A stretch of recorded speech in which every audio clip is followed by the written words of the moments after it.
Bismillahirrahmanirrahim.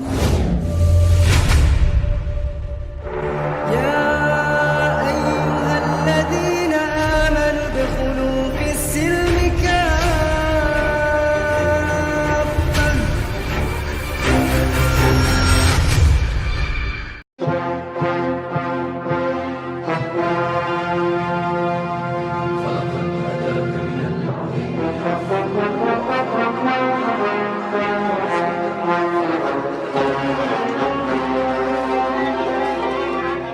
Yang pembahasan ini apa tema baru?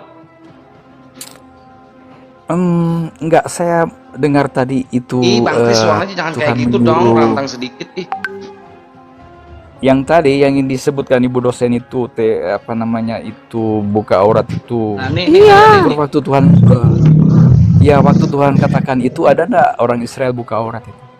Itu bukan orang Israel yang buka aurat, Tuhan yang membukakannya. Gimana sih, Chris? Bukan Gimana orang yang caranya gini Tuhan loh. membukakan? Ya, Tuhan kamu kan pernah jadi manusia datang. Emang apa susahnya ketika dia buka celana? Ini si Kris ini kayaknya pengen dipraktekin sama Uni, dibuka kayak gitu Agak loh. masa aku harus nunjukin ke kamu cara Tuhan membuka celana dalam aku. Itu kan di perjanjian lama yang dibaca itu. Iya, Saya mau tanya, dan apa itu dibukakan betul? Ya aku kan nggak ada di Atau situ. cuma Di situ perkataan? Oh, jadi Tuhan cuma basa-basi Ya, doang kalau buka cuma- celana dalam orang. Yuk kita baca lagi ayatnya, yuk. Udah ada aja sini. Iya. Kadang tuh heran dengan teman-teman Kristen yang nggak percaya banget kalian sama omongan Tuhan kalian sampai kalian minta bukti sama Tuhan kalian. Padahal Tuhan kalian yang udah, bicara loh, kalian emang nggak begitu percaya tertulis. gitu. Ya Bukan makanya kan yang kalian bicara. itu harus percaya Itu kan Tuhan kalian yang bicara. Kalian nggak percaya sama Tuhan kalian, ya jangan Lah, salahkan iya, kami. baca. Saya Ya mau udah dengar, sih baca, aja. Kan Tuhan kalian yang yang bicara Lagi Kita baca Hosea pasal 2 nomor 10 ya guys. Dan sekarang aku akan menyingkapkan kemaluannya di depan mata para kekasihnya, dan seorang tidak akan melepaskan dia dari tanganku. Gitu. Tuhan yang bilang itu. Ya itu kan hanya hiasan, bukan dibukakan betul. Hiasan? Artinya Iya. kiasan Kalau- kali, kiasan bukan hiasan. itu ya begini. Hiasan. Itu kan ada maknanya sebenarnya, bukan Hiasan. arti dari kata itu. Itu Kamu kan nggak tidak baca dibuka satu betul. perikop? Kamu nggak baca satu perikop nih? Aku bacain kamu satu Nah, perikop coba baca deh. satu Ya. perikop. Adukanlah ibumu, adukanlah sebab dia bukan istriku. Wah, Tuhan punya istri ternyata. Dan aku ini bukan suaminya. Biarlah dijauhkan sundulnya dari mukanya dan jinahnya dari antara buah dadanya, supaya jangan aku menanggalkan pakaiannya sampai dia telonjong, dan membiarkan dia pada hari dia dilahirkan, membuat dia seperti padang gurun dan membuat dia seperti tanah kering, lalu membiarkan dia mati kehausan. Tentang anak-anaknya, aku tidak menyayang mereka, sebab mereka adalah anak-anak sundul. Sebab ibu mereka telah menjadi sundul, dia yang mengandung mereka telah berlaku tidak senonoh. Sebab dia berkata, aku mau mengikuti para kekasihku yang memberi roti dan air minumku, bulu domba dan kelenanku hingga minumanku. Sebab itu sesungguhnya aku akan menyekat jalannya dengan duri-duri dan mendirikan pagar tembok mengurung dia, sehingga dia tidak dapat menemui jalannya. Dia akan mengejar para kekasihnya, tetapi dia akan mencapai mereka. Dia akan mencari mereka, tetapi tidak bertemu dengan mereka. Maka dia akan berkata, aku akan pulang kembali kepada suamiku yang pertama, sebab waktu itu aku lebih berbahagia daripada sekarang. Tetapi dia tidak insaf bahwa akulah yang memberi kepadanya gandum, anggur dan minyak, dan yang memperbanyak bagi dia perak dan emas yang dibuat mereka menjadi patung Baal. Sebab itu aku akan mengambil kembali gandumku pada masanya dan anggurku pada musimnya, dan akan merampas kain bulu domba dan kain lenanku yang harus menutupi auratnya. Dan sekarang aku akan menyingkapkan kemaluannya di depan mata para kekasihnya, dan seorang tidak akan melepaskan dia dari tanganku. Aku akan menghentikan segala kegirangannya. Itu kemaluan. Itu kemaluan, dilihat. Ya. Iu. Jadi Oh, satu begini lagi, ya, satu lagi. Ayatnya banyak ini, tunggu dulu. Ah, Tunggu dulu, kita baca lagi. Nahum pasal 3 ayat 5. Celakalah kota penumpah darah itu, seluruhnya dusta belaka dengan perampasan dan tidak henti-hentinya penerkaman. Dengar lecut cambuk dan derak-derik roda. Dengar orang kuda baca lari puisi. menderap dan kereta meloncat-loncat. Pasukan berkuda menyerang. Peragakan. Pedang menyala-nyala dari tombak berkilat-kilat. Banyak yang mati terbunuh dan bangkai bertimbun-timbun. Tidak habis-habisnya mayat. Orang-orang tersandung jatuh pada mayat-mayat. Semuanya karena banyaknya persundulan. Si perempuan sundul yang cantik parasnya dan ahli dalam sihir, yang memperdayakan bangsa-bangsa dengan persundulannya dan kaum-kaum sihirnya. Lihat, aku akan menjadi lawanmu. Demikianlah firman Tuhan semesta alam. Aku akan mengangkat ujung kainmu sampai ke mukamu, ketutupan mukanya kayak gini, sampai ke mukamu, kan diangkat Histeris. sampai ke mukamu, Iya. dan akan memperlihatkan Apa auratmu histeris? kepada bangsa-bangsa Makanya dan ketutup banyak kemaluanmu dan kemaluanmu dan kemaluanmu, yes, kepada raja-raja. iya iya. Baru saya kaget. Kemaluannya dilihat Boleh saya raja-raja. Oh my God. Boleh saya tanggapi? Ya, Boleh. bisa saya tanggapi. Itu perempuan sundul, itu Ya. yang dibuka sama Tuhan, itu perempuan Ya. sundul. Iya, Sundul iya. itu dibuka auratnya. Kemaluannya dilihatin sama raja-raja. Oh no. Iya iya. Jadi begini ya. Ya, begitu. Kalau berbicara tentang perempuan ya di Alkitab itu berbicara tentang hubungan Tuhan sebagai laki-laki dan umatnya di dunia sebagai perempuan. Nah, ketika umatnya itu sudah ya ampun ya dengar dulu. Saya dengar kau baca Kok itu. cabul sekali Dengar sih. dulu. Dengar dulu. Jadi di kitab perjanjian baru juga umatnya juga Suaranya dilambangkan dikerasin sebagai- dikit, Yai.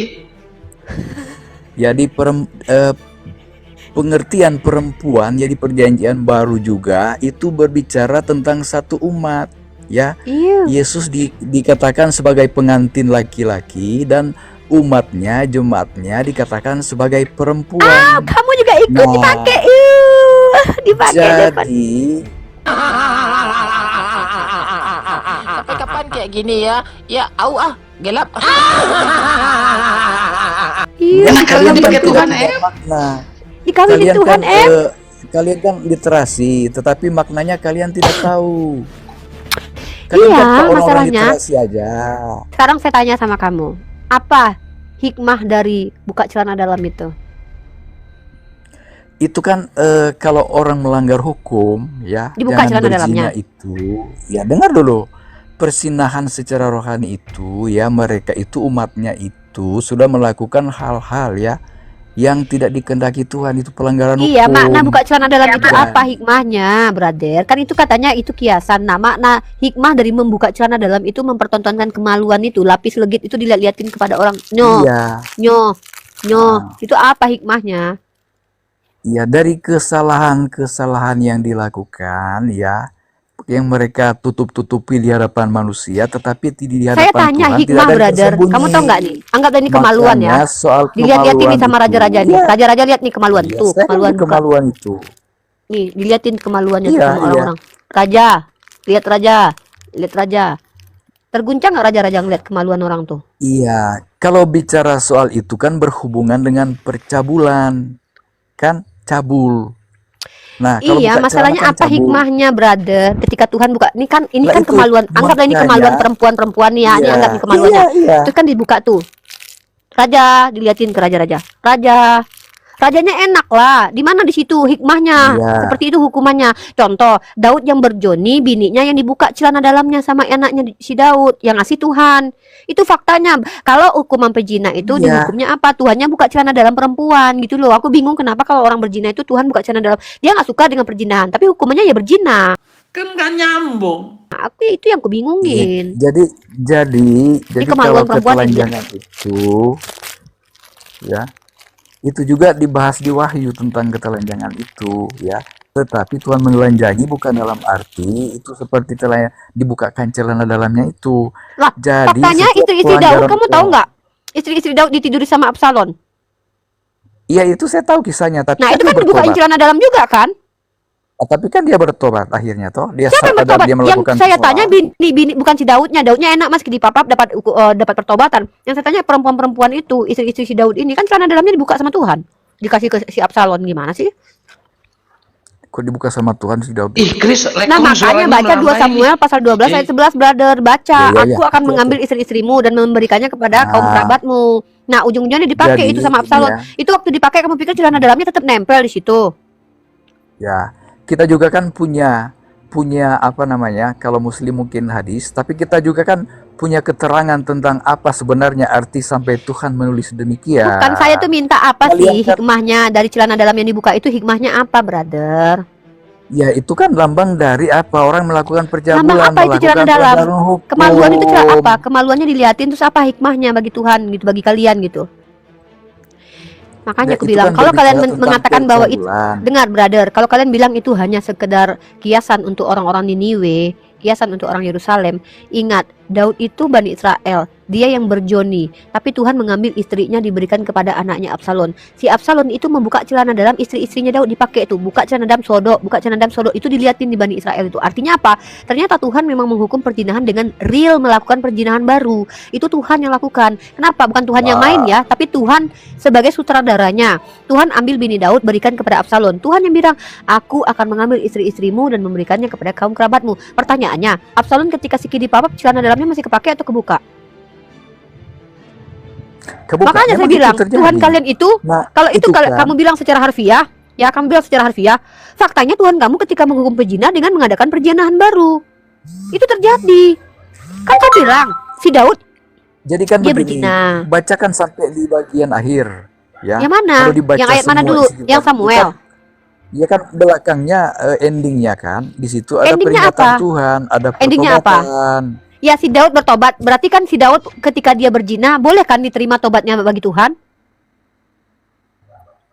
Diterima Ya, kalau nggak dia tobatnya bertobat bagi Tuhan? kan dia sadar Ya udah kalau gitu perbuatannya ngapain Tuhan salah. mau mati di tiang salib? Kalau memang bisa bertobat tanpa Yesus mati pakai darah-darahan, ngapain Tuhan mau mati kalau gitu? Kalau ternyata si Daud yang Lah, berzina sedemikian rupa bisa diampuni. Itulah, jauh sebelum Yesus disalib, itu si Daud itu menyadari bahwa dia bersalah tetapi harusnya dihukum Ya kalau Tuhan. begitu tanpa perlu kematian Tetapi Yesus karena- manusia bisa masuk surga berarti. Iya. Parah kan. Ya Orang-orang- ngapain Tuhan kalau gitu orang-orang- mati?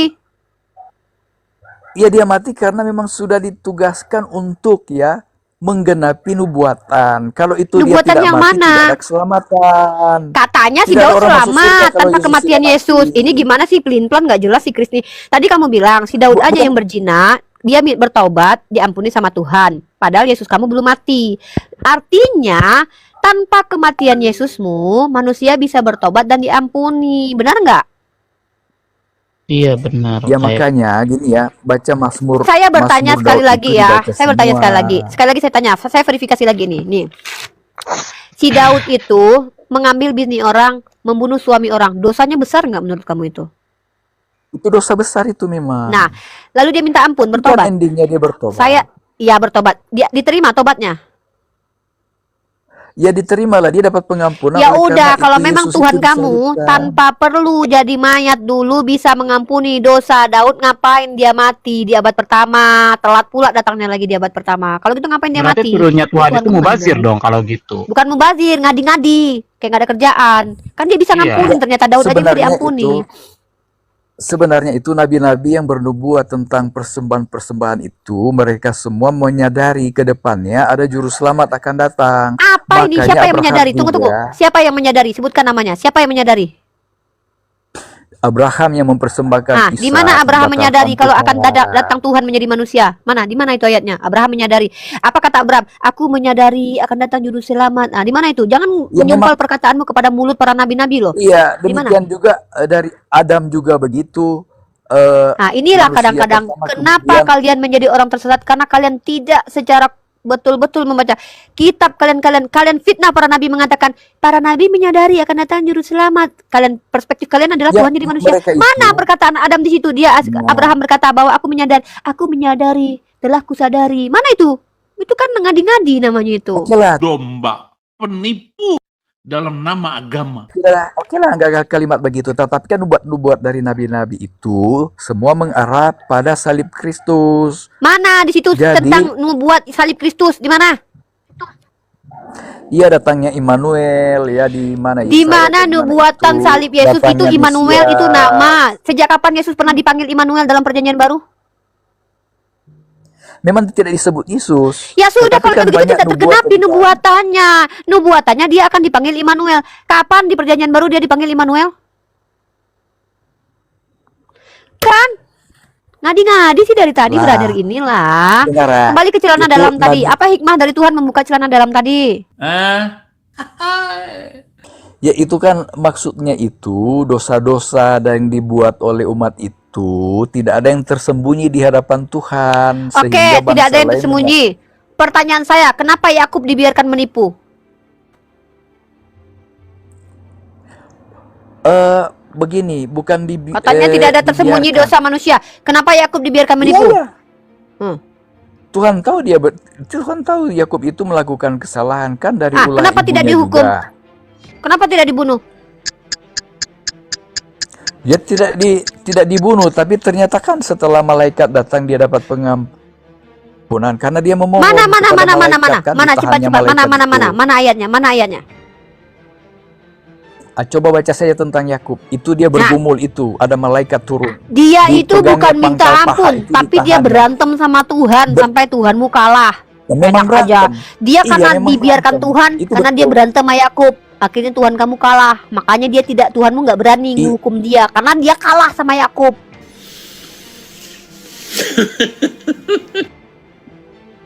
Bukan kalah, kalaupun Tuhan mau melepaskan itu kan Yakub minta diberkati Makanya dulu baru kalau dia ngomong lepas tuh pakai pergi. ayat. Dari tadi tuh ngomong nggak pakai data deh. Tadi kamu bilang, Nggak, lihat ya, masalahnya perhatikan Tuhan kamu. Ini kelakuan Tuhan kamu. Daud diambilkan bini orang, kalau kurang kata Tuhan mau ditambahkan lagi. 2 Samuel pasal 12 number 7 sampai 8. Ketika Daud ngambil bini orang, dia tidak dibunuh sama Tuhan. Kenapa? Kamu tahu tidak alasannya kenapa? Wajar Tuhan kamu tidak mau membunuh Yakub karena itu calon nenek moyangnya. Kalau Yakub mati, ya Daud mati, nanti dia nggak punya nenek moyang lagi. Tuhan kamu tuh mikirnya gitu. Ini kalau gue bunuh si Daud, gue nggak punya lagi nih nenek moyang. Makanya si Daud tuh nggak apa-apa berjoni. Yang dibunuh siapa? Anak hasil joninya. Gini loh brother, anakku, Kalau ibu begini ya, kita Ibu ini di Dobol zaman sekarang akan perjanjian memberikan baru. kamu pengajaran pada malam ini. Ya, Atas pertama tafsir kita salah lihat. itu saya tidak terima. Ya udah, kamu boleh menolak Ibu Dobol, tapi kalau tidak mampu membantah ya nangislah sana. 1. Tuhan Bukan kamu tidak mampu membunuh. masalahnya. Tadi katanya Tuhan Kalau- kamu tidak meluputkan Ya, dosa. kalaupun dengar ya kisah-kisah Kenapa? kelemahan manusia itu Pertanyaan yang saya, akan bahas. kalau memang Tuhan kamu tidak luput dari dosa, tidak meluputkan dosa-dosa manusia, kenapa Yehuda yang sikidi papap hoba-hoba ondoskai dengan Tamar tidak dibunuh Tuhan? Ayo loh. Karena lagi-lagi itu calon nenek moyang Tuhanmu. Ayo loh. Kenapa Aduh, kalau orang ini lain ya. dibantai sama Tuhan, giliran Daud ngambil bini orang tidak dibunuh Tuhan? Itu calon nenek moyang dia. Yehuda berzina dengan Tamar tidak dibunuh Tuhan. Itu calon nenek moyang dia. Yakub berdusta berbohong sama mamanya tidak dibunuh Tuhan. Itu calon nenek moyang dia. Ini gara-gara Tuhan kamu mau lahir di keturunan Daud, makanya kejahatan-kejahatan Bani Israel itu tidak dihakimi sama Tuhan kamu. Tapi kan dari cerita-cerita itu mereka itu bertobat. Kan Siapa yang di bertobat? akhirnya. Siapa yang bertobat? Ya, itu si Daud kan bertobat. Coba baca Mazmur-Mazmur kalau oke. bukan Mazmur Daud. Kalau Daud bisa bertobat dan diterima tobatnya, maka berdustalah Paulus yang mengatakan tidak ada pertobatan tanpa penumpahan darah. Tobat tunjukkan kapan Daud Lah, memotong itulah. sapi, memotong Iya, domba makanya ketika Yesus bertobat. itu Ayo. Ya makanya Yesus itu kan dilambangkan Udah penumpahan telat, darah domba. Yesus mah datang di abad pertama. Daud sebelumnya itu kejadiannya. Apaan sih lu? Melawak United ni udah kelihatan goblok ya kan? Wah, ini pemahaman kalian yang masih dangkal ya. Soal Apa sih pemahaman kedatangan kalian? Yesus. Dengar ya, Daud itu melakukan dosa. Katanya dia diampuni Tuhan. Ketika dia diampuni Tuhan, Tuhan kamu udah mati atau belum? Kan Tuhan itu, Yesus itu sebenarnya itu sudah ada sebelum mereka. Di mana? Tapi Di mana? Ya waktu penciptaan dia sudah ada Ya di di mana Amsal dia? 8. Di mana? Dia berjumpa nabi-nabi itu juga ada Di Yesus. mana? Di mana sih? Sana waktu di PL ketemu nggak ada Abraham. Yesus sih. Ya, waktu ketemu Di PL Abraham nggak ada sebelum Yesus. Di mana? Di mana? sebelum Ketemu Sodom Abraham. dan Di mana? Gomora Di mana? dibakar itu. Di mana? Di mana? Ketemu Baca di Abraham. kitab Musa itu. Kitab Musa yang mana? Kitab Musa ada 5, yang mana? Ya, carilah Abraham waktu ada yang turun untuk memberitahu bahwa Sodom Gomora akan di apa itu Oh, di ada Tuhan. kejadian Yesus. nggak ada Yesus. Nggak, Nggak itu ada. Yesus Yang berapa berarti. itu? Itu Yesus. Jadi kamu Ya bilang kalau itu Yesus. Yesus itu belum disebut Yesus pada waktu itu kan tidak masalah. Bukan Daniel itu, juga saya Sadrak, tanya itu Mesak, Abednego Yesus. itu. Yang datang makan daging lembu bersama Abraham itu Yesus. Kalau di situ disebut Tuhan gimana di Tuhan Saya ketemu tanya apa itu Bapak di Yesus surga bukan. langsung turun? Ih, ditanya apa jawabnya apa? Ih, itu Yesus bukan. Orang tanya Yesus, jawabnya orang tanya Yesus dari tadi.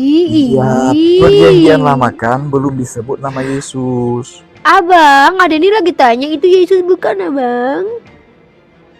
Saya tidak mau Yesus karena belum disebut Yesus. Ya udah, kalau gitu nggak usah banyak bicara. Orang nggak ada malah tambah-tambahin.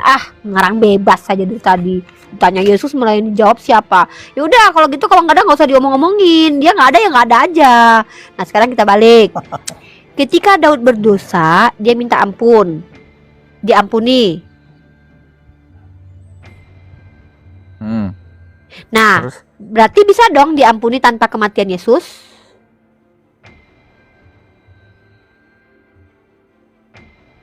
Ya kan? Ih, jawabnya panjang lama sabar. banget. Panjang sabar Tuhan kan tidak Kesel terbatas waktu. banget aku. Aku tuh cuma nanya ini doang Allah loh. itu Yang Maha Pengampun. pertanyaan aku tuh sedikit banget loh. Aku cuma nanya, bisa nggak sih diampuni tanpa kematian Yesus? Sabar aja lah, Cul. Lah iyalah. Ya udah kalau gitu Yesus ngapain mati? Ngadi-ngadi lu. Ya memang sudah program dari Bapak di surga disuruh. ya kan? Program lu pikir Yohanes- keluarga berencana di program? Yohanes 3:16 memang sudah direncanakan. Rencana Kalau tidak ada apa? pengorbanan Yesus, tidak ada keselamatan. Yang punya rencana itu apa? Program keluarga berencana. Program apa? Sudah dia itu diutus supaya ada penyelamatan. Sebenarnya dunia ini sudah dihancur hukum dengan hukuman. Apa tetapi sih karena kamu Bapak nih lo sudah sebenarnya dunia mengasihi. dihancurkan tapi dunia masih ada. Aku nggak ngerti nih sama kamu. Sumpah, Yohanes 3:16 kan. berhenti bicara. Gini loh brother, pertama aku cuma nanya, apakah ketika Yesus itu belum mati di tiang salib darahnya tidak tercurah, cerot, orang-orang yang berdoa sebelum Yesus dicerot darahnya itu dia bisa diampuni nggak kalau minta ampun? Ya dia diampuni. Ya udah Kedatangan kalau gitu Yesus ngapain kedua Yesus belum kali. mati? Ngapain? Ya, kalau memang bisa kalau dia diampuni. tidak mati, tidak bisa ada dia bawa ke surga, tidak ada yang akan dibawa ke surga kalau dia tidak Bohong. mati. Henok udah ke surga, Elia udah ke surga tanpa kematian Yesus. Jangan bohong lu sama gue. Gila. Gue baca kitab lu. Kalau bohong itu jangan sampai ketahuan.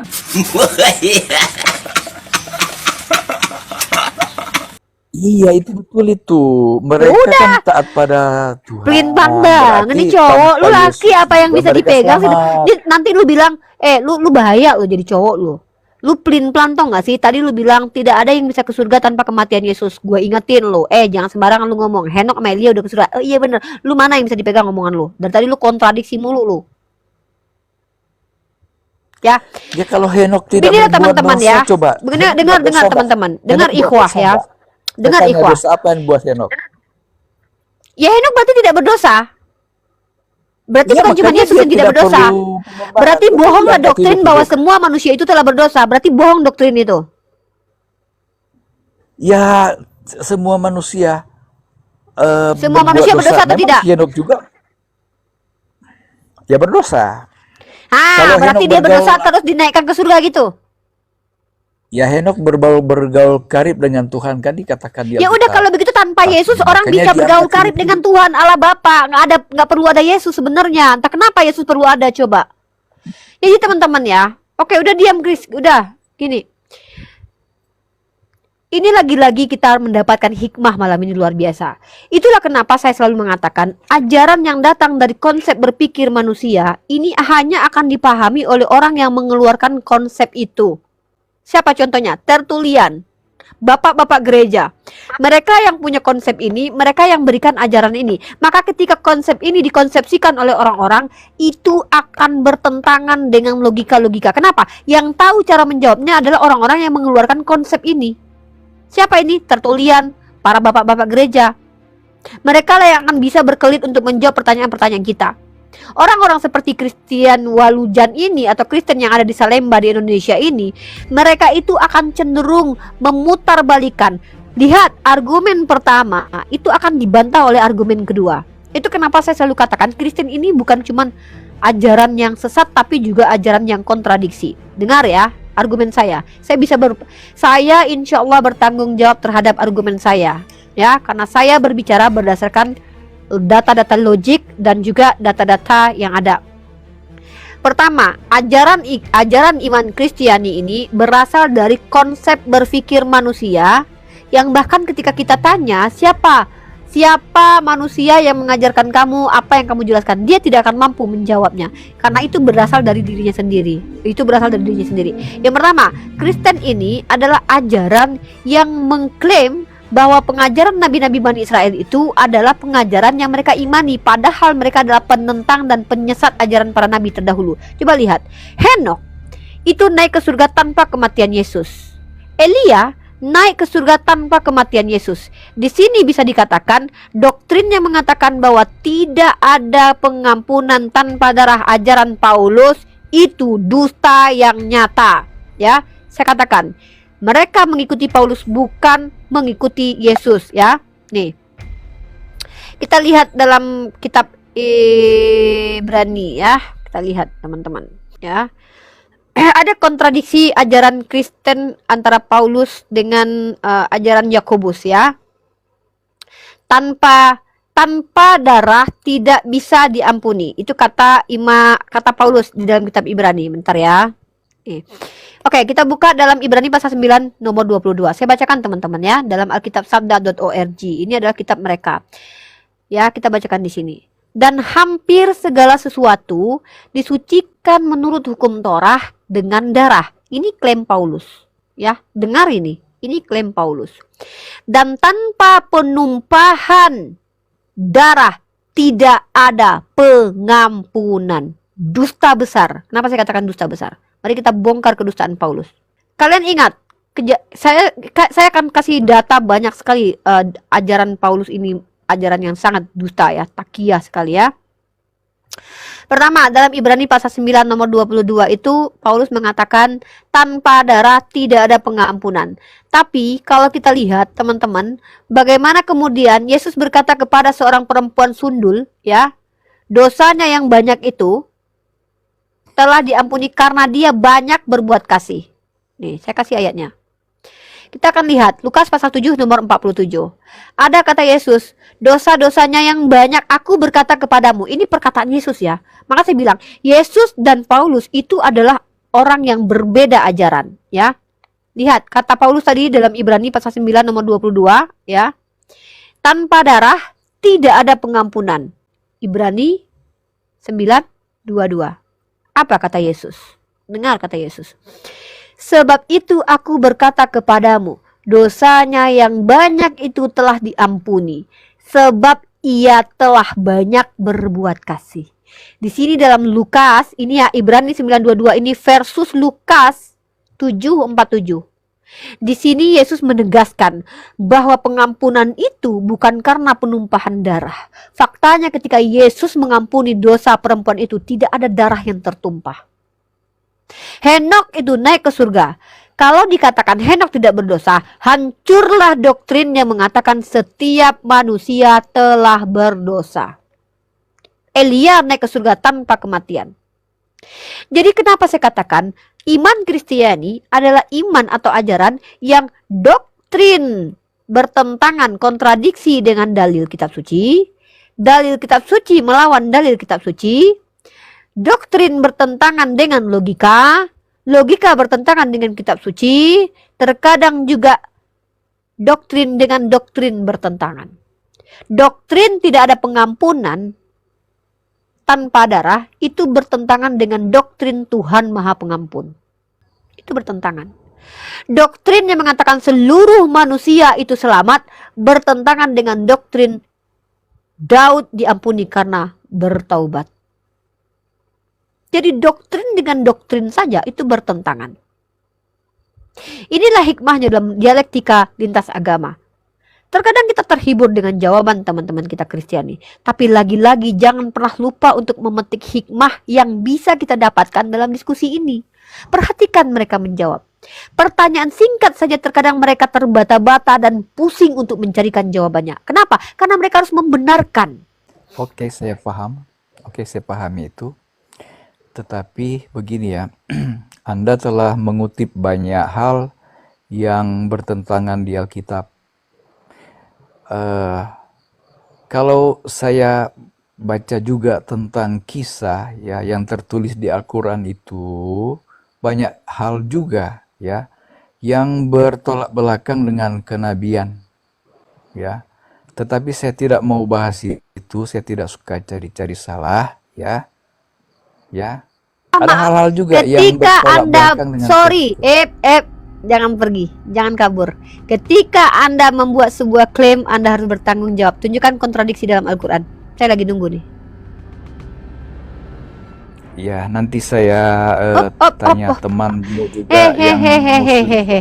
Kalau Muslim belum juga punya tahu data, itu. jangan diungkapkan di sini. Saya ini tidak akan biarkan kamu. Iya, Ya. ya nanti saya nanti.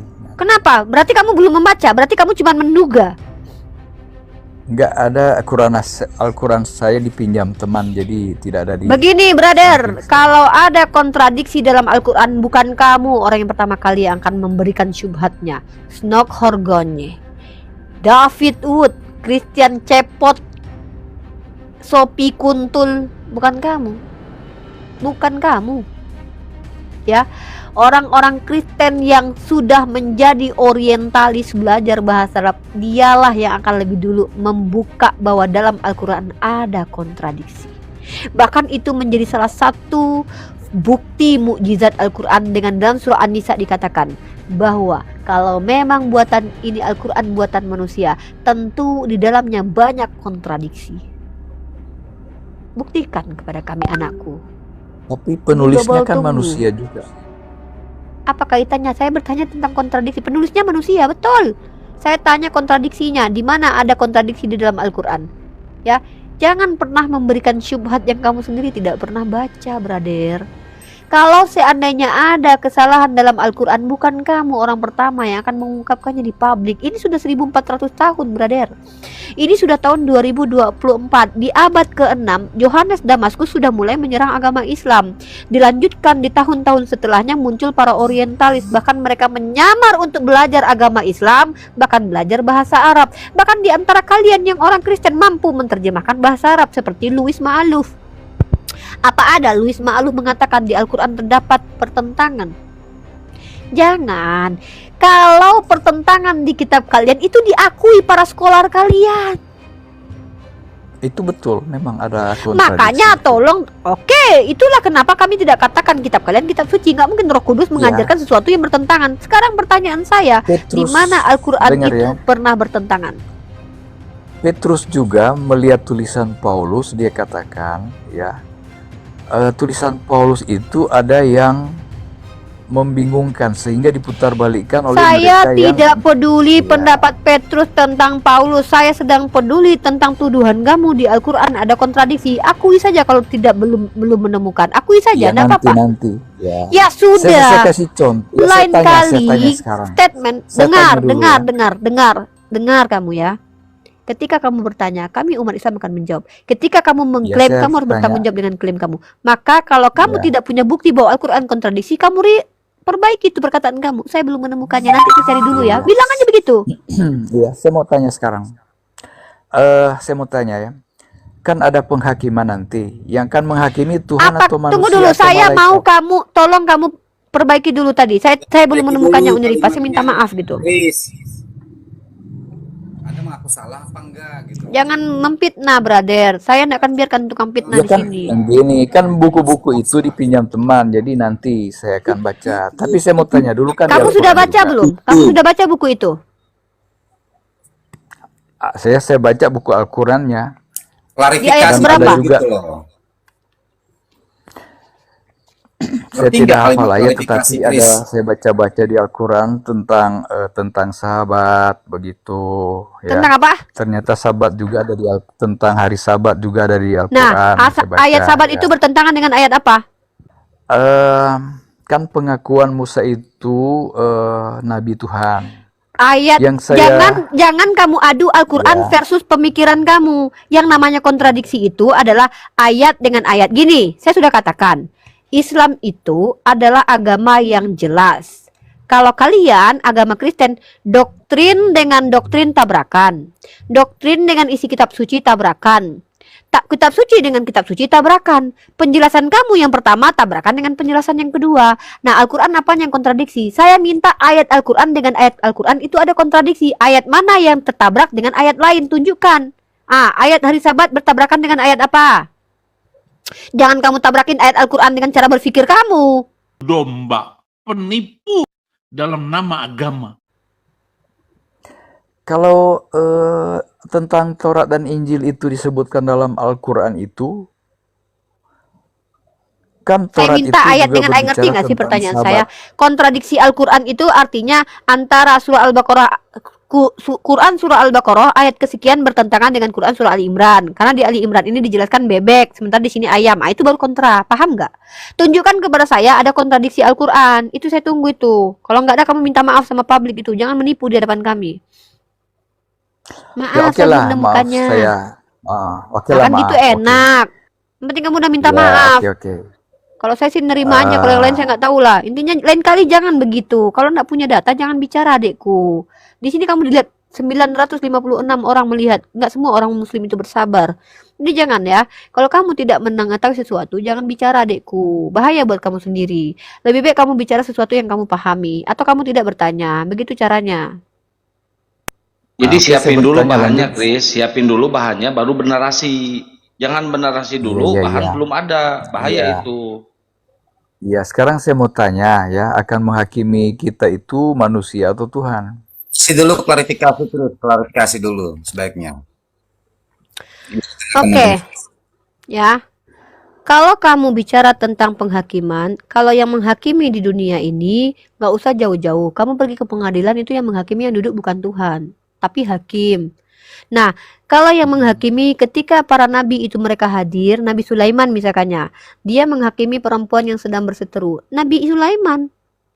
Ketika para nabi hadir, mereka yang menjadi hakim atas apa yang terjadi di antara umatnya.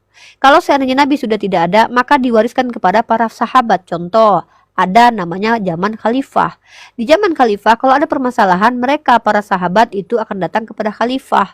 Setelah selesai zaman khalifah, maka muncul lagi kemudian ada Bani Umayyah, Bani Abbas. Mereka yang menjadi khalifah, menjadi raja untuk menghakimi keperluan, kepentingan para sahabat, para orang Islam pada zamannya di dunia. Sekarang saya tanya, itu yang kamu tanya penghakiman di dunia atau penghakiman di akhirat? Di akhirat. Yang menghakimi di akhirat nanti adalah Allah Azza wa Jal. Terus kalimat di Al-Quran yang menyebutkan bahwa sesungguhnya Isa Maria akan menghakimi orang yang hidup dan yang mati, itu maksudnya apa? Itu yang di bagian akhir Yang mana Al-Quran ayat itu. berapa itu? Saya lupa ayatnya, tapi pernah lupa baca lagi kan? begitu, akan menghakimi. Melawak United ni udah kelihatan gobloknya kan. Saya tidak Akan bisa menghakimi orang yang mengkonfirmasi ayat yang kamu baca. Saya takut kamu baca buku Tatang Sutarman. Kalau bicara dengan saya, bacakan ayatnya keberapa. Saya ini seorang muslimah yang terlarang mentafsirkan kitab saya dengan otak saya sendiri. Ya, saya harus tahu ayat mana yang kamu baca itu. Di mana tertulis Oke, seperti nanti itu saya diksinya. tanya. Oke, nanti saya tanya teman saya. Begitulah, braderku. Sekali lagi saya tegaskan, bertanya pun dalam sisi Islam itu harus memiliki landasan. Contoh, saya bertanya sama kamu, Chris, ketika Yesus berkata, aku dan Bapa satu. Nah, saya bawa dasarnya itu. Pertanyaannya adalah, apanya yang satu? Itu contoh bertanya yang baik. Dasarnya ada, ayatnya Itu di satu bawah. dalam tujuan. Satu dalam tujuan. Berarti tujuannya aja yang satu. Kan apa yang Bapak kehendaki itu yang disampaikan oleh Yesus gitu. Saya sedang Satu bertanya, dalam tujuan. apanya yang satu? Kamu jawab satu tujuan berarti. Berarti Yesus bukanlah Allah. Seperti Mikana, Dia bukan satu Bapa, satu tapi pena. anak. Ya, dia Bukan. bukan Bapa tapi anak Nah, gitu. gini cara kami umat Islam. Pertanyaan kami ini selain berbobot memiliki landasan berpikir. Apa itu? Dalam kitab kamu Yesus berkata, aku dan Bapa satu. Maka dari sini muncul pemikiran. Pertanyaannya, apanya yang satu ya? Ini saya ajarkan kamu cara bertanya. Tadi kamu bertanya, ada dalam ayat Al-Quran bunyi gini. Saya nggak tahu apa yang mau saya jawab. Saya nggak tahu yang kamu baca itu apa. Maka tolong brotherku, etika dalam mencari ilmu adalah usaha dulu baca. Kamu baca Al-Quran saya. Oh, kok aneh ya menurut saya. Baru kamu tanyakan kepada kami umat Islam. Minimal kamu tahu yang kamu baca itu Quran apa, surah keberapa, ayat keberapa. Jangan pertanyaan titipan yang kamu tanyakan. Kamu baca dulu. Baru kalau kamu aneh, kamu kayaknya nggak Oke. ngerti ini otak saya, baru kamu tanyakan ke Oke. saya. Oke, Biar oke, kamu oke. mendapatkan Oke, wawasan. Oke, next saya baca Ya. ayatnya. Ya, oke. Gitu Oke, ya. oke. Brotherku, saya tahu, ini saya kasih tahu sama kamu. Saya mengerti dengan sangat. Pembahasan tentang iman ini bukan hal yang sangat-sangat simple bagi kalian. Kenapa? Ini berkaitan dengan apa yang telah kalian imani dari kalian lahir, yang kalian pegang dari kalian lahir, yang kalian katakan itu kebenaran, kalian menikmati kebenaran itu. Setiap Natal kalian dapat hadiah, setiap ada Santa Claus kalian berbangga hati bahwa itu adalah sesuatu yang benar. Kalian membayangkan betapa Yesus yang ganteng itu adalah Tuhan kalian yang datang mengampuni dosa kalian. Kalian berpikir bahwa aku berdosa sebanyak apapun tetap aku akan ditebus oleh darah Yesus. Ketika kami membongkar fakta dan kami bisa menunjukkan bahwa kalian salah, itu memang membuat kalian terguncang. Saya paham itu brother, tapi mohon dengan sangat, jangan karena kamu menolak kebenaran dan menginjak-injak kebenaran itu, jangan lakukan tipuan. Jangan lakukan sesuatu yang tercela. Apa itu? Bertanya Oke, itu tanpa mantap. dasar. Betul. Ya. Ya, oke, betul. Nah, Saya juga tidak nakalan kok karena saya juga tidak di aliran bagus. itu. Saya Nah, ya, saya tidak mau bersahabat. kamu dihakimi saudara muslim saya. Saya dengarkan saya. Tidak semua saudara muslim saya itu adalah orang yang bersabar seperti nabi saya. Tidak ada yang bisa seperti nabi saya. Tidak semua kami umat Islam ini betul-betul bisa memaafkan kamu karena kesalahan kamu bicara di hadapan publik. Ada di antara mereka yang mungkin girohnya terlalu kuat sampai-sampai mereka tidak peduli lagi dengan kamu, akhirnya kamu dihujat secara personal. Walaupun saya tidak sepakat dengan hal itu. Wajar kalau kamu salah dalam mengimani dalam memahami apa kitab kami. Tapi bagaimana mungkin saya bisa katakan kamu tidak salah karena kamu tidak sama sekali membaca Al-Qur'an. Bacalah Al-Quran dulu, temukan kesalahan di dalamnya. Mari ngobrol dengan kami umat Islam. Kalau seandainya kami salah, kami terbantahkan, jangan memeluk agama Islam. Jauh-jauh dari kami umat Islam, ludahi muka kami. Tapi ketika saya mampu menunjukkan kepada Anda, ini loh di kitab Anda banyak kontradiksinya, tapi di Al-Quran, bahkan Al-Quran menantang. Kalau ini datang dari sisi manusia, tentulah banyak kontradiksinya. Dikunci pernyataan itu oleh Allah Subhanahu wa taala bahwa di Al-Qur'an itu mustahil ada kontradiksi karena Al-Qur'an itu datang dari Allah, brother. Maka tugas kamu untuk membantah kebenaran Islam adalah dengan cara apa? Silahkan kamu cari kontradiksi dalam Al-Qur'an. Tapi saya ingatkan, ini sudah 1400 tahun, brother. Ya, saya akan beli Al-Qur'annya. Ini sudah Tapi kalau 1400 saya tahun. tidak tahu bahasa Arab kan tidak apa. Kan Gini sudah saja brother, diterjemahkan, saya bantu berarti kamu. bahasa Saya bantu Indonesia. kamu ya, saya bantu kamu. Coba kamu searching di Google. Cari Iya. kontradiksi Al-Qur'an. Mustahil 1400 tahun tidak ada satupun apologet Enggak, Kristen yang bukan bisa itu. menemukan kekurangan Al-Qur'an. Maksud Bahkan aku, kamu tidak akan menemukan di searchingan Google, brother. Apalagi kamu mau mencari sendiri. Saya cuma ngajarin kamu supaya cepat biar kami dapat syubhat gitu loh. Biar saya bisa membedah syubhat apa dari Kristen. Tidak akan pernah kalian temukan Al-Quran itu ada kontradiksinya. Kenapa? Sebelum kamu lahir, my brother, sudah ada Snok Horgonye, sudah ada Louis Ma'aluf, sudah ada orang-orang orientalis yang bahkan ilmunya di atas saya sebagai muslimah. Kamu tahu tidak? Ada orientalis yang ilmunya di atas saya. Dia fasih berbahasa Arab, dia mempelajari tafsir Al-Quran. Bahkan dia, orang-orang seperti itu pun sampai sekarang tidak mampu menunjukkan kekurangan Al-Quran. 1400 tahun. Sejak abad ke-6, abad ke-7 sudah muncul seorang petinggi gereja kalian bernama Johannes Damaskus mengkritisi ajaran Islam. Masa tidak ada sampai sekarang yang mampu mencari tahu kekurangan Al-Quran? Minta tolong sama dukun kek. Minta tolong sama Roh Kudus kalau perlu. Minta tolong sama Yesus kalian. Roh Kudus tolong datang bantu saya cari kesalahan Al-Quran. Biar gagal itu semua orang mu'alaf. Biar bantai itu semua si Ripa, si Bang Juma itu. Bawa minta sama Roh Kudus. Allah saya sudah bilang sama kamu.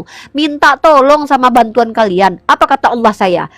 Wa in kuntum fi raibim mimma nazzalna ala abdina. Kata Allah saya.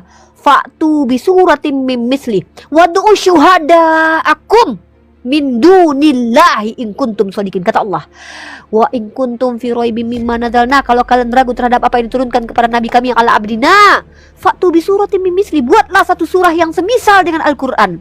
Wad'u syuhada'akum, mintalah bantuan kepada siapa yang bisa membantumu. Roh Kudus, Yesus, Paulus, minta tolong sama mereka. Wad'u syuhada'akum min dunillah, kata Allah. Kalau memang kalian benar, minta sama Roh Kudus. Roh Kudus tunjukkanlah, bantalah si Ripa sama Bang Zuma ini. Tolonglah bikinkan dulu Al-Quran semisal ini. 1400 tahun tidak ada yang mampu. Bagaimana dengan Bible kamu? Sejak gereja mula-mula sudah ada apokrifa, kitab yang disembunyikan. Kamu tahu arti apokrifa? Kitab yang dibuang ke belakang, yang dikira-kira dianggap Injil tapi tidak diterima oleh doktrin gereja, dibuang ke belakang. Begitu juga dengan apa kata Allah, andai ini datang dari sisi manusia, tentu ada kontradiksinya. Bayangkan 23 tahun Al-Quran turun-temurun, perlahan-lahan turun. Masa gak ada kontradiksinya dari Nabi saya yang tidak bisa baca? Nabi saya loh gak bisa baca. Masa bisa tiba-tiba 23 tahun dia menyampaikan perkataan-perkataan tiba-tiba gak ada kontradiksinya? Harus ada kalau kalian mampu membuktikan itu buatan manusia. Masa Nabi saya hebat banget?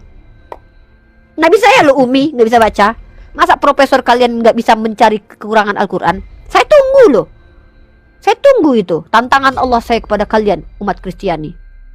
Maka saya katakan, ketika kebenaran itu telah sampai kepadamu, my brother, dan kau pijak-pijak kebenaran itu, padahal kognitifmu menerima, hati nuranimu menerima, tapi karena kau tidak menyukai Islam, tidak menyukai umat Islam, bersenang-senang dalam agama nenek moyang, yang bahkan ditanya siapa yang ngajarin kamu begini, saya tidak tahu.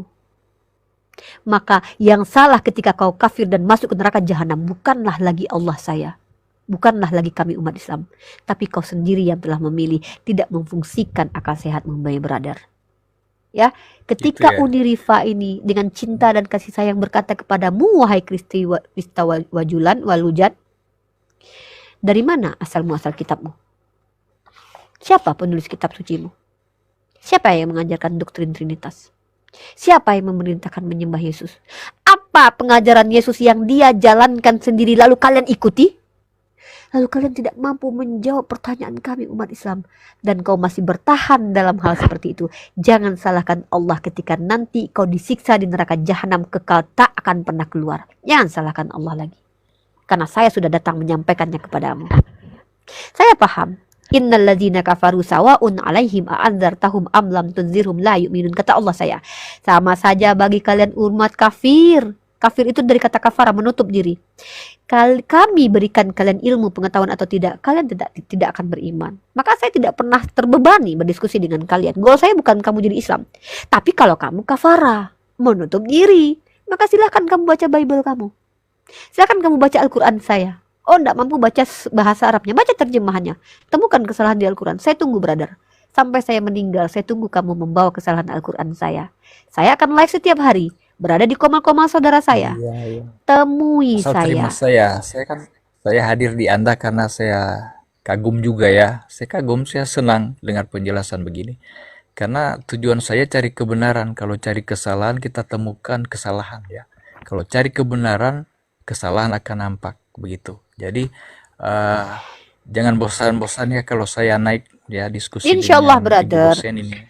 Kami tidak boleh bosan dengan kalian. Karena ketika Allah berfirman, ketika Allah berfirman, ud'u ila sabili rabbika bil hikmah, itu adalah perintah kepada kami. Ini menjadi suatu kewajiban bagi saya, Kang Kian Santang, Bang Yonatan Nandar. Tapi kamu perlu ingat, saya sudah katakan berkali-kali, kita berada di sosial media, my brother. Di sosial media ini, karakter seseorang itu kita tidak bisa lihat di sosial media ini. Mereka terkadang menjadi beringas karena mereka bisa jadi salah paham. Makanya hati-hati ketika brotherku Walujan menyampaikan sebuah klaim, hati-hati. Pertama, saran saya dari Uni pribadi kepada Anda, ketika kamu membuat sebuah klaim, pastikan ada datanya dulu. Ya, Oke. pastikan ada datanya dulu. Oke. Kamu tidak akan disalahkan. Oke.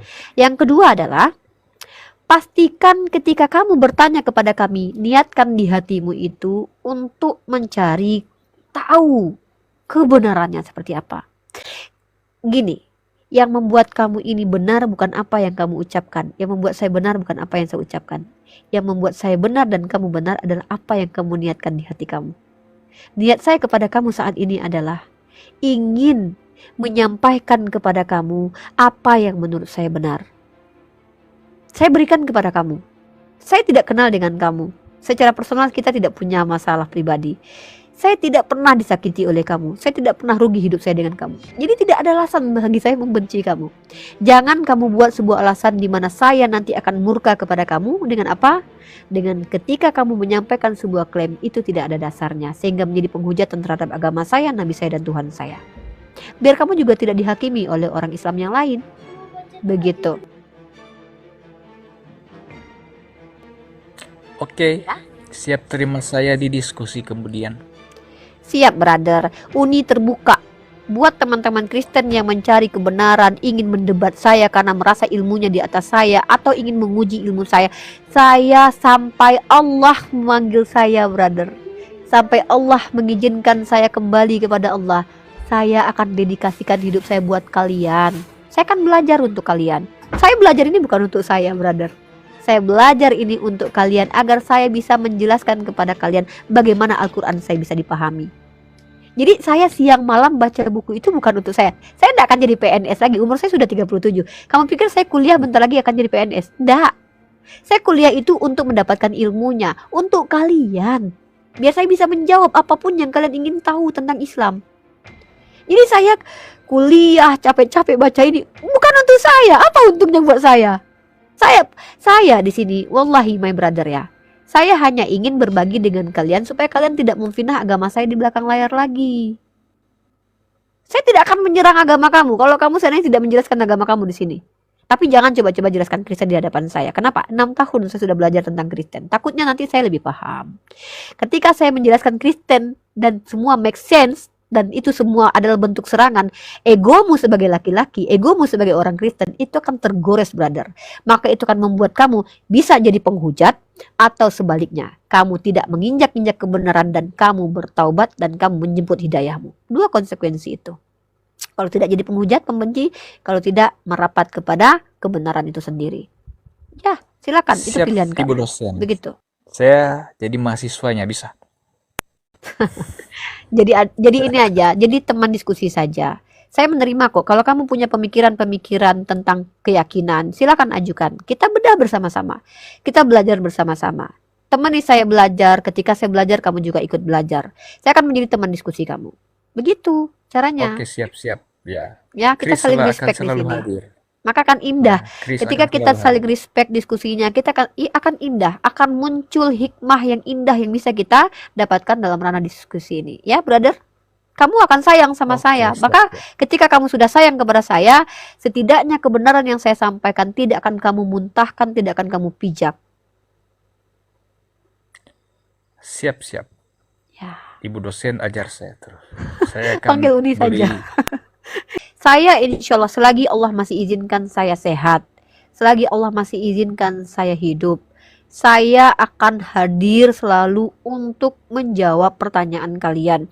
Tapi ingat, saya punya kapasitas. Saya hanya akan menjawab apa yang sudah menjadi pemahaman pengetahuan saya. Saya dilarang oleh Islam untuk menjawab sesuatu yang tidak Kalau menjadi di Google kapasitas bisa saya. buka ya. Kalau di Google Silakan, bisa buka ya. silakan buka brother. Cara terjemahan si ini itu yang bagus yang mana saya buka di Google. Terserah, kamu ambil yang mana saja. Bisa. Terserah. Yang Oh, mana iya, saja. Oke. Karena Oke, siap. Al-Quran itu bukan Siap, siap. terjemahan. Nanti ketika kamu membaca terjemahan, tetap kami akan menjawab dari sisi bahasa aslinya, brother. Kami umat Islam tidak semua memaham, tidak semua fasih bahasa Arab. Tapi ketika kami ditanya Al-Quran, kami tetap harus lari ke bahasa aslinya. Nah, siapa yang mengetahui itu? Maka para ulama-ulama saya. Maka saya terlarang menjawab dari diri saya sendiri. Saya akan kutipkan perkataan para ulama. Mau nanya Bu, Ya, silakan Pak, pertanyaannya Pak.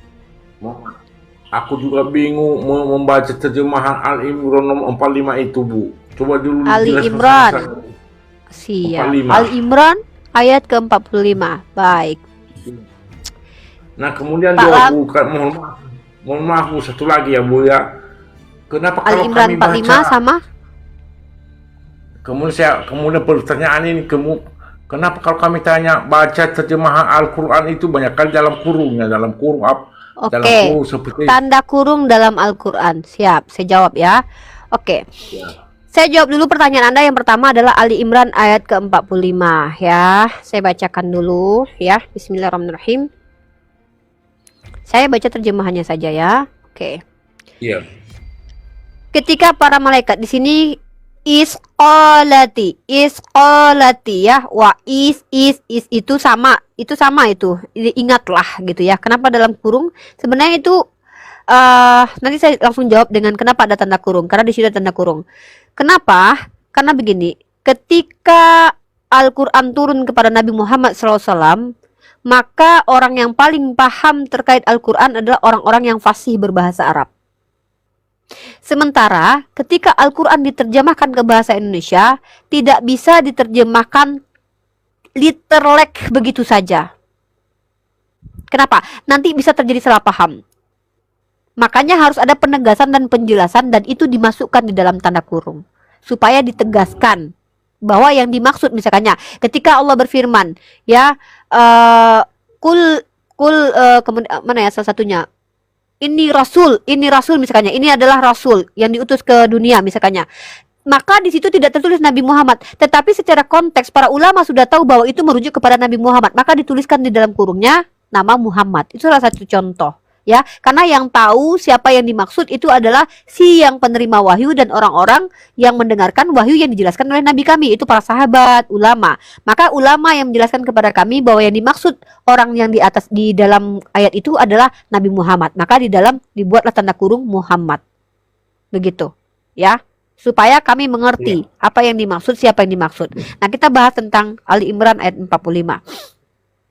Ketika para malaikat berkata, "Wahai Maryam, sesungguhnya Allah menyampaikan kabar gembira kepadamu tentang sebuah kalimat darinya, yaitu seorang putra, namanya Al-Masih Isa putra Maryam, seorang terkemuka di dunia dan di akhirat, dan termasuk orang-orang yang didekatkan kepada Allah." Nah, apa yang Bapak ingin tanyakan di ayat ini? Itu kan ada yang kubaca itu kalimatullah. Oh ya, Apa artinya? oke, Apa artinya? siap. Perumpamaan penciptaan Nabi Isa itu sama dengan penciptaan Nabi Adam. Ketika Allah berkata kun, itu kalimat. Jadi gini, kalimat itu bahasa Arab, artinya kata, diserap oleh bahasa Indonesia menjadi kumpulan kata. Sebenarnya itu adalah kata. Jadi Nabi Isa itu hadir karena kata. Kata apa? Kun. Ketika Allah berkata kun, maka jadilah Nabi Isa. Bukan berarti kata itu berubah menjadi Nabi Isa, tapi Allah berkata, berkehendak, maka itu terjadi apa yang dikehendaki oleh Allah. Ya, itu dalilnya adalah Itu ketiga Bu ya, mohon maaf Bu ya. sebentar, saya selesaikan dulu. Oh, masih berlanjut Bu ya. Oke. Iya. Ya. Jadi kalau kita bicara dalam surah Ali Imran ayat ke-59-nya. Nah, jadi di sini kalau kita baca perumpamaan, sesungguhnya perumpamaan inna masalah Isa. Sesungguhnya masalah misal. Masalah itu misal ya. Jadi misal perumpamaannya sama. Inna masalah Isa indallah kamasali Adam. Jadi perumpamaan pencipta Isa di sisi Allah itu sama seperti Adam. Khalaqahu min turabin. Nah, jadi di sini dikatakan Allah telah menciptakan Adam dari tanah. Kemudian Allah berfirman kepadanya, jadilah. Turabin summa qala lahu kun fayakun. Jadi summa qala. Jadi Allah berkata, itu adalah kalimat, kata. Apa katanya? Kun. Tuhan berkata kun, maka jadilah apa yang Allah kehendaki. Maka itu yang disebut dengan kalimat Allah. Maka Isa itu kalimat Allah karena dia tercipta dengan kalimat Allah, yaitu kalimat kun. Begitu. Paham? Bukan kalimat itu berubah menjadi manusia. Gini, kalimat Allah itu artinya apa? Kalimat punya Allah. Bentar. Kalimat Allah itu artinya apa? Kalimat milik Allah. Baitullah artinya apa? Bait milik Allah. Tidak ada kalimat adalah Allah. Kalau kalimat adalah Allah, nanti Saifullah, maka pedang adalah Allah, bait adalah Allah. Kan bahaya ini. Nggak gitu cara memahami bahasa Al-Quran. Jadi kalimat Allah itu bisa kita artikan firman Allah lah, firman Allah. Yesus Allah itu berkata berarti firman. Kalimat Allah artinya kata dan kehendak Allah. Itu jangan diganti-ganti. Saya tuh sebenarnya tidak mau menggunakan kata firman. Firman itu bahasa Persia. Artinya adalah dekret keputusan. Itu bukan kalimat tapi kalam, ya, beda ya. Kalam itu kumpulan kata, kata-kata. Kalimat artinya kata. Kata, kalimat Allah tidak bisa dipadamkan dengan firman. Firman artinya dekret keputusan. Itu merupakan banyak kali kata-kata. Ya, tolong dipahami ini ya. Pak Adi, saya ulangi, ini agak berat buat Anda mungkin. Saya paham ya, Pak. Anda paham? Oke, saya ulangi ya. Kalimat artinya kata. Firman artinya kumpulan kata. Maka firman sepadan dengan kalam Allah. Maka kalam Allah ini merujuk kepada Al-Quran. Isa itu tidak bisa dikatakan firman, karena dia hanya sekedar kata. Kata apa? Kun, kata Allah, maka jadilah dia. Jadi tidak bisa dikatakan bahwa Isa itu adalah firman, karena firman berasal dari kata farman. Artinya adalah dekret keputusan, ketetapan dari raja. Maka Nabi Isa cocoknya dikatakan kalimatullah, kata-kata, bukan kata-kata Allah, tapi kata Allah. Kenapa? Karena dia semisal seperti penciptaan Adam. Di dalam surah Al-Imran ayat ke-59 itu, dia diciptakan dari kata kun. Jadi bukan berarti kun itu yang berubah menjadi Isa, tapi Allah berkehendak berkata, maka jadilah apa yang Allah kehendaki. Seperti itu, my brother.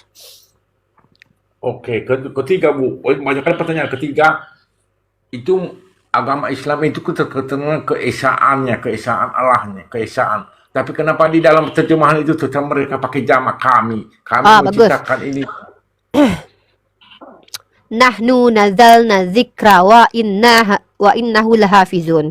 Kami turunkan Al-Quran. Ya, ini saya katakan kepada Anda. Ketika Allah berfirman tentang kata kami, itu Allah melibatkan kekuasaannya. Apa itu? Ketika Allah menurunkan Al-Quran, ingat, bukan Allah sendiri yang turun membawa Al-Quran. Kalau seandainya lebih bahaya nanti ketika Allah berkata, Anna nazalna zikra, saya yang turunkan Al-Quran. Bahaya ini. Kenapa? Nanti kalian tuduh lagi tuh kan, Tuhannya sendiri kan yang turun membawa Al-Quran. Lalu ketika Allah berkata, Nahnu nazalna zikra, artinya yang menurunkan Al-Quran itu adalah malaikat Jibril. Menjaganya adalah bukan hanya Nabi saya, para hafiz juga dilibatkan menjaga Al-Quran dengan cara menghafalnya. Maka ketika Allah berkata, Nahnu nazalna zikra wa inna lahu lahafizun, artinya apa? Kami, Allah dengan kekuasaannya. Kekuasaan Allah apa? Allah berkuasa utus malaikat, Allah berkuasa memudahkan para hafiz dan hafiz Al-Quran menjaga Al-Quran di hati mereka. Jadi disitulah ternyata kata kami itu merupakan jamak takzim. Allah mengagungkan dirinya. Dan ini ada dalam kaidah bahasa Inggris. Apa itu? Royal we. Ini juga ada dalam kaidah bahasa Ibrani. Apa itu? Jamak jamak plural of majesty. Plural of majesty. Itu masuk dalam kata Elohim. Elohim itu dia tunggalnya adalah Eloah Alaha. Jamaknya ditambah dengan kata im. Ketika Musa dikatakan Elohim, apakah Musa jamak? Tidak.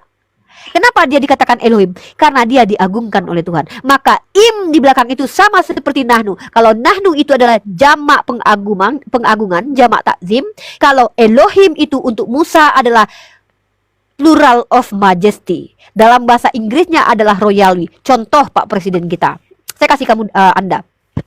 Presiden kita pernah berkata di sebuah pidatonya, kami akan mengirimkan sembako. Apakah presiden kita banyak, Pak?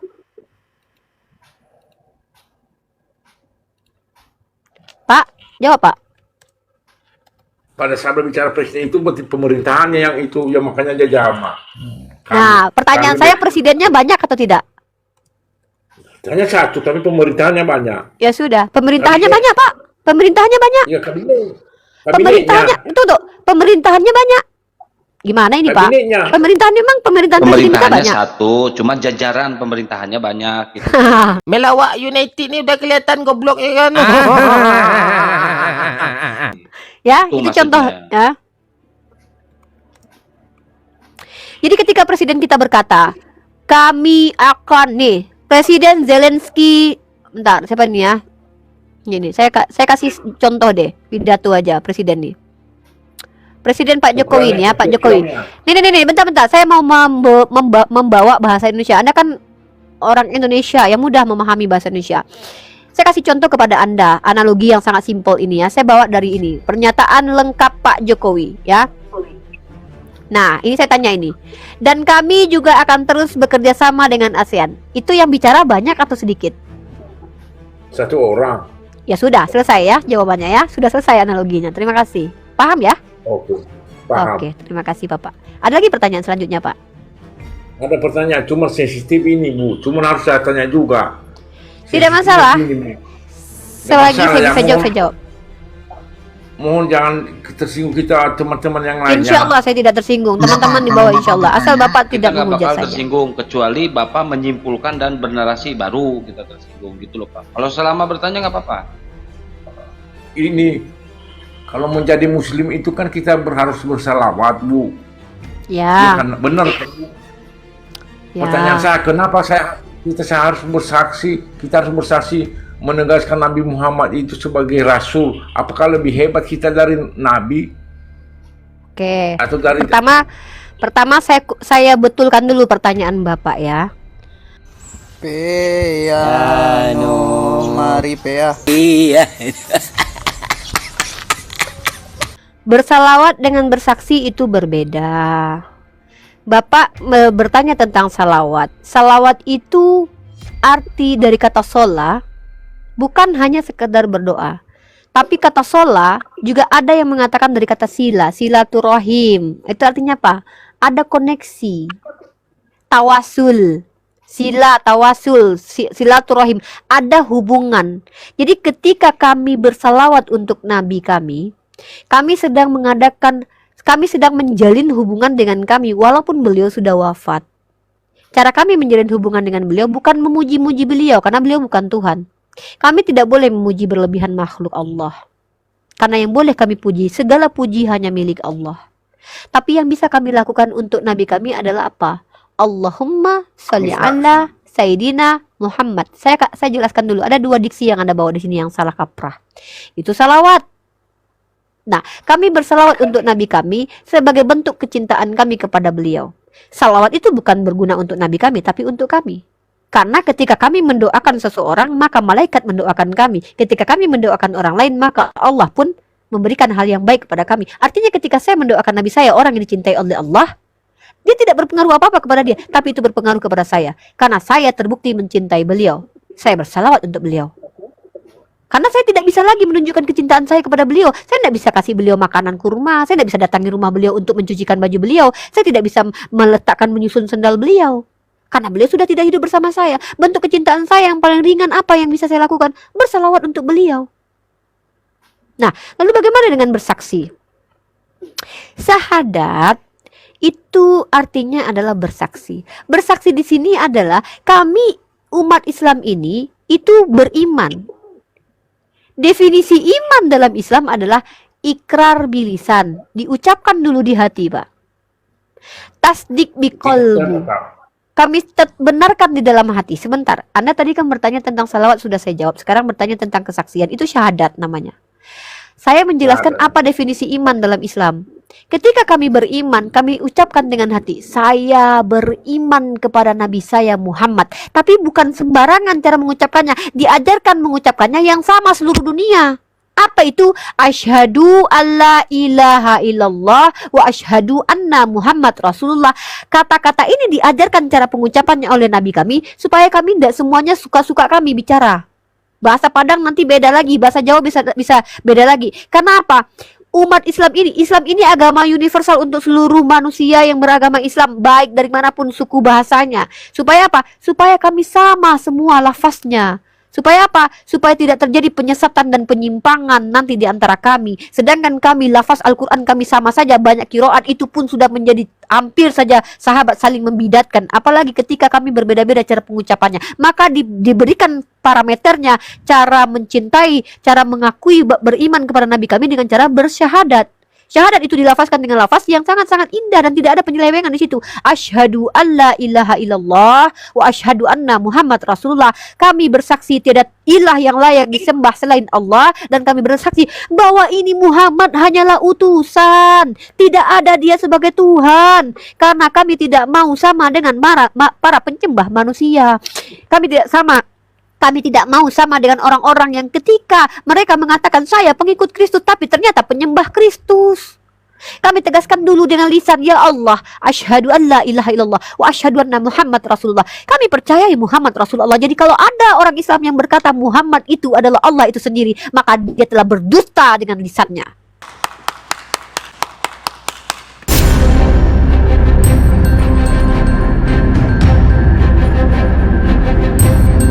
The religion of Jesus was Islam. Because with Allah, there is only one religion. He says, Inna dina indallahi al-Islam.